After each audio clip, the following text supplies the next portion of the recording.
It's always good to know your rights, especially if you drive for your employer. Catherine Stone from Barbas Law is here with what you need to know right now. Catherine, how are you? Good, how are you? Good to see you. And this is kind of an interesting one, and I'm assuming you've got a story to kind of go with this topic. You know, I always like to bring in some of my current situations that are going on with some of my cases.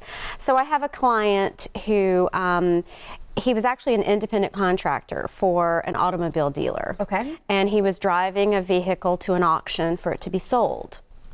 And unfortunately was involved in an auto accident. He, at the time, for reasons that I won't go into, did not have automobile insurance for himself. Oh. Okay. And he never verified that the dealer in which was having him drive these vehicles had placed him on his company policy as an authorized driver. Okay. So now we have found ourselves in a situation where even though the dealer's insurance has PIP insurance, which is the no fault up to the $10,000 worth of coverage for the initial treatment that you may sustain, they're contending that that doesn't apply because they don't appear to have him listed as a driver. Wow. So, and we've been going back and forth and, you know, trying to get some information from the employer on maybe his employer keeps telling him, yes, I did add you. Insurance company saying, no, he didn't add him.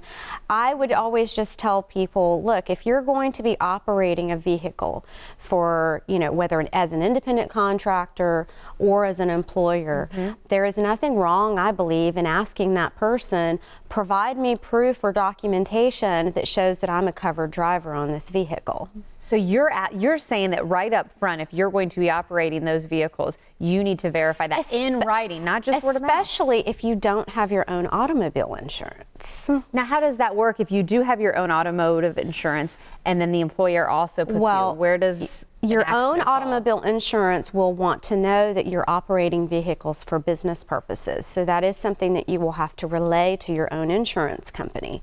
Or they could void your coverage, from my understanding. And again, I'm not an insurance agent, but I have seen where they have voided someone's coverage because they were not told when the policy was renewed or when it was taken out that you would be operating vehicles for business purposes, because it does increase your premium.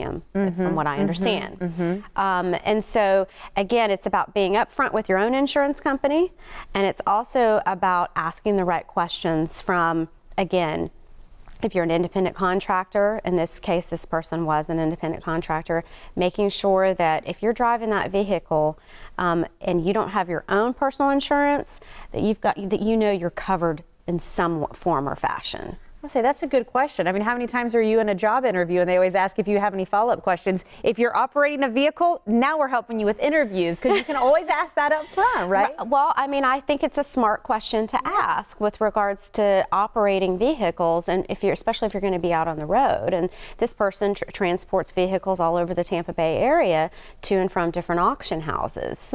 I'll say this is good information as always. And just to kind of clarify, we focused on car accidents right now, but your law firm does take care of anybody that has any legal needs, correct? Correct, yes. Always got to point that out there. And if you have any questions for Catherine about your rights, well, you can give them a call at 1-800-BARBAS-LAW or go to barbaslaw.com/knowyourrights. Catherine, as always, I appreciate your time and your help for the people out there.